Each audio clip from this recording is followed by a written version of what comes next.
Security కానీ అక్కడ manage చేసే మేనేజ్మెంట్ కానీ ఏమయ్యారు అని ప్రశ్నలు వస్తున్నాయి. విద్యా సంస్థ యాజమాన్యం నిర్లక్ష్యమంటూ ఆరోపణలు వస్తున్నాయి. మరోవైపు ప్రిన్సిపల్ ఈ అంశానికి సంబంధించి స్పందించడం లేదంటూ తెలుస్తోంది. ఫోన్ కూడా ఆన్సర్ చేయడం లేదంటూ బంధువులు ఆరోపిస్తున్నారు. సీసీటీవీ ఫుటేజ్, విద్యార్థుల వాంగ్మూలాలు సేకరిస్తున్నారు.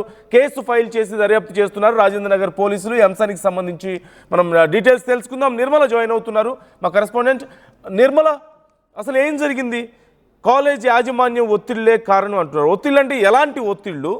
మరోవైపు మరికొన్ని ప్రశ్నలు వస్తున్నాయి కదా, మరి కాలేజ్ బిల్డింగ్ కాకుండా పక్క బిల్డింగ్లోకి ఎందుకు వెళ్ళారు అని కూడా కొన్ని ప్రశ్నలు వస్తున్నాయి. అసలు ఏం జరిగింది ఎగ్జాక్ట్గా?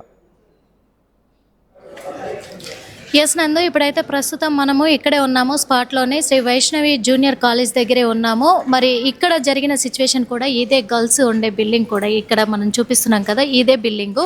అయితే ఈ గర్ల్స్ ఉండే బిల్డింగ్ కూడా 3 ఫ్లోర్స్ ఉన్నాయి. 3 ఫ్లోర్స్ ఉన్నప్పటికీ కూడా ఎక్కడి నుంచి ఇక్కడ బాల్కనీ అంటూ ఏది లేదు, ఎందుకంటే విండోస్తో మొత్తం కూడా క్లోజ్ చేయడం జరిగింది. అయినప్పటికీ కూడా నిన్న ఫ్రీ ఫైనల్ ఎగ్జామ్స్ జరుగుతున్నట్టుగా కూడా సమాచారం అందింది. నిన్న స్టూడెంట్స్కి ఫ్రీ ఫైనల్ ఎగ్జామ్స్ జరుగుతున్నప్పటికీ కూడా మరి హిందీ టీచరు తనని కొంచెం రూడ్గా మాట్లాడినట్టుగా తెలుస్తూ ఉంది. ఆ మాటలకు అమ్మాయి హట్ అయిపోయి